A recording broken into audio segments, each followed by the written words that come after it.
কিরে সন্তু, লোকে তো দুপুরে আচার খায়, তা তুই দিনে দুপুরে আচার খাচ্ছিস কেন? হ্যাঁ, আমি পড়ে গেলাম আর তুমি হাসছো ঘন্টাটা। হাসবো না কেন? তোদের মতো বয়সে আমি ইংলিশ চ্যানেল সাঁতার কাটতাম, আর তোরা হ্যাঁ শুকনো ঢাকায় সাঁতার কাটছিস। না, তোরা আমার মান সম্মান সব ডুবিয়ে দিবি মনে হচ্ছে। ইস, আমার নতুন বুটটা। চা, নতুন বুট? হ্যাঁ, একবারে ব্র্যান্ড নিউ, আরে কালই কিনেছি। ইস, দেখো কি কাণ্ড। তা কত খসলো রে? 400 টাকা। হ্যাঁ, কি বলছিস? এই তো গত মাসে আমি ঠিক এই এই সাইজেরই একটা কিনলাম 100 টাকা। তোকে বাচ্চা পেয়ে একবারে ঠকিয়ে দিয়েছে রে। তাই নাকি? তাহলে সেই দোকানটা আমায় একবার দেখিয়ে দাও তো, আমি আরেকটা কিনবো। মানে ওই দোকানটা তো উঠে গেল রে ওই কদিন আগেই। হ্যাঁ হ্যাঁ, 400 টাকার জুতো 100 টাকায় বিক্রি করলে দোকান তো উঠবেই। যেমন তোমায় রোজ রোজ ধারে চা খাইয়ে আমার দোকানটা উঠতে বসেছে। যত সব। আরে গোপালদা, চিন্তা করছো কেন? খুব শীঘ্রই একটা পেমেন্ট আসছে, একেবারে সব শোধবোধ করে দেবো, বুঝলে? তুই ওই আজকেরটাও খাতায় তুলে দেবো তো, বুঝেছি। আচ্ছা সন্তু, পরে দেখা হবে। তবে তুই ডাহা ঠকে গেলি রে। হ্যাঁ, চলি, টাটা।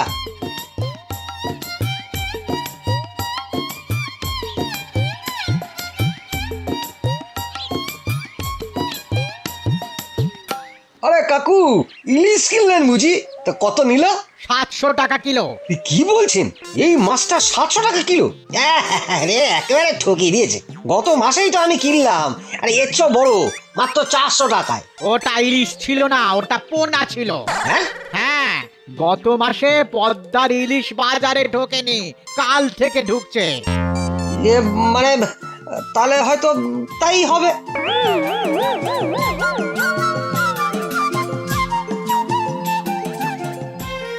বেটা চালবাজ, বেমালুম গুল মেরে দিল। হ্যাঁ, 700 টাকার ইলিশ বলে কিনা 400 টাকায়।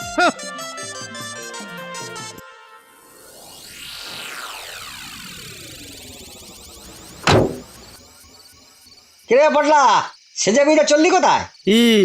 বাবার সঙ্গে বেড়াতে যাচ্ছি গো, সিমলা। সিমলা?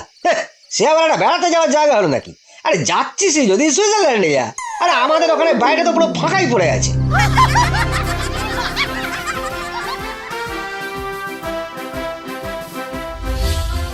আরে বাস, তোমাদের বাড়ি আছে সুইজারল্যান্ডে?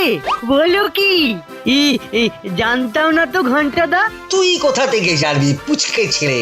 আমার দাদুর বাড়ি, আমি তো প্রতি বছরই যাই একবার করে। তোর বাবা জ্যাঠারা জানে। সত্যি? বাবা, ও বাবা। মানে আমার একটু তাড়া আছে বুঝলি পড়লা, আমি চললাম, তোরা বেরিয়ে পড়, এতটা পথ যাবি। ও বাবা, বাবা, আমি সিমলা যাব না, আমি সুইজারল্যান্ডে যাব। ও বাবা, আমি সুইজারল্যান্ডে যাব।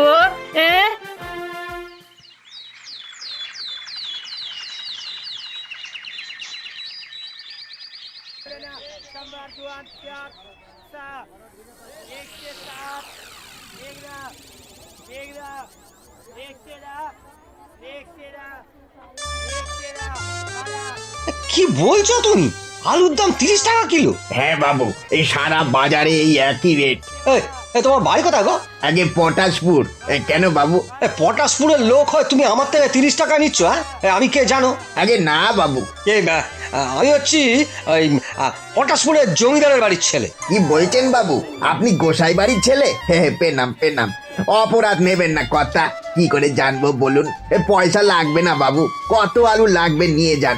বড় গোসাই তো আমার বাপ ঠাকুর তাকে জমি দিয়ে চাষে লাগিয়েছিলেন। আপনি নিয়ে যান বাবু, নিয়ে যান নিয়ে যান। জবটা বেশ জবর কাজে লেগেছে।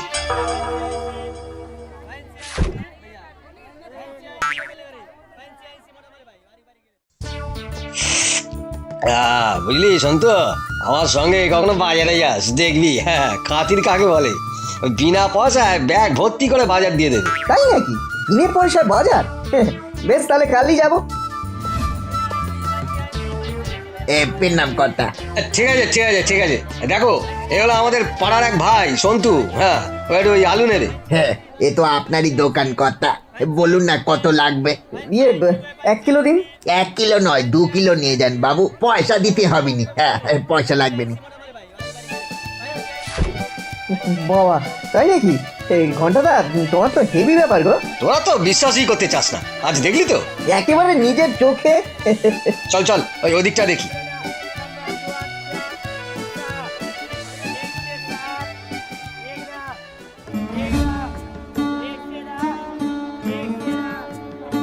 আলু কত করে কিলো গো? 30 টাকা কিলো উকিল বাবু, কত দেব? তুমি 1 কিলো মাংস দাও তাহলে। এ কি বলছেন উকিল বাবু, এ তো আলুর দোকান, মাংস দেব কি করে? ওহো, ভুল হয়ে গেছে গো।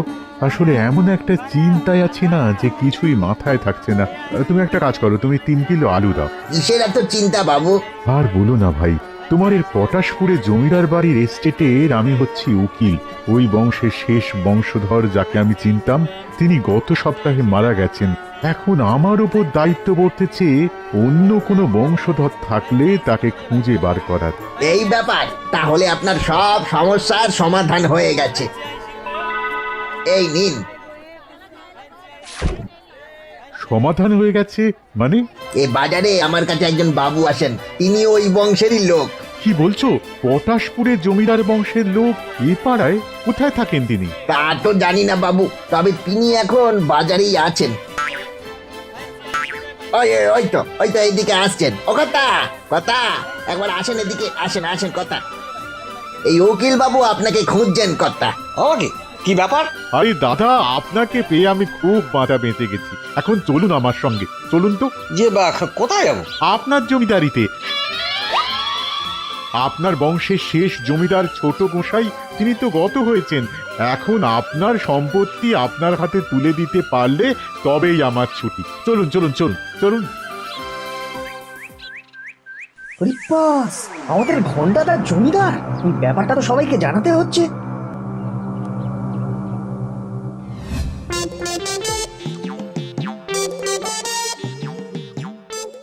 এই দেখো ভাই, এই হলো গিয়ে তোমার বাড়ি। হ্যাঁ, জমি জমা পুকুর টুকুর অনেক কিছু আছে। এখন তুমি সবকিছু বুঝে নাও। এই সব কিছু আমার? উরি বস!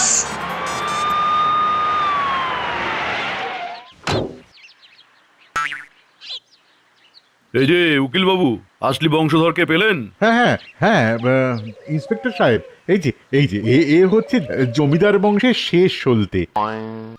ও, আপনি তাহলে এই জমিদার এস্টেটের নতুন মালিক? হ্যাঁ আগে হ্যাঁ হ্যাঁ, আপনার কোনো সন্দেহ আছে নাকি দারোগা সাহেব? না না না না, একদমই নয়। উকিল সাহেব যখন বলেছেন তখন আর সন্দেহের কি আছে? তাহলে আপনাকে একবার আমার সাথে থানায় আসতে হবে। হ্যাঁ। কেন থানায় কেন? ওই সরকারি খাতায় এই বাড়ির নামে কিছু বকেয়া পড়ে আছে। এই বাড়ির ট্যাক্স গত 10 বছরে 8 লাখ টাকা, ইলেকট্রিক বিল 6 লাখ টাকা, আর ছোট মেজো বড় পাওনাদার মিলে আরো 9,63,700 টাকা বাকি রয়েছে আপনার নামে। মানে হ্যাঁ, ওই সরকারি হিসেব তো। এই দেনা পাওনাটা এবার মেটাতে হবে যে জমিদার বাবু। চলুন, আপনি চলুন আমার সঙ্গে, চলুন। হ্যাঁ, এসব কি বলছেন উকিল বাবু? এসব কি? আমি কি জানি ভাই, আমার কাজ ছিল তোমায় খুঁজে বের করা, করেছি। এখন আমার ডিউটি খতম। হ্যাঁ, আমার কি হবে? আরে চলুন আমার সঙ্গে, তারপর দেখবেন না কি হয়। ও স্যার আমার ভুল হয়ে গেছে গো, খুব ভুল হয়ে গেছে। মনেই বলছি আমি মিথ্যা বলেছি, আমি এ বাড়ির কেউ নয়। ও স্যার, আমি ঘন্টা, হ্যাঁ তালতলার ঘন্টা। সে আপনি ঘন্টা না কাঁসর তা পরে দেখা যাবে। এখন চলুন চলুন চলুন চলুন তো, চলুন আমার সঙ্গে চলুন। ও বাবা গো, এ কি হলো গো? ঠিক হয়েছে আমার অতি চালাকির মাসুল এইভাবেই দিতে হয়। ঠিক হয়েছে। এটা কি হলো?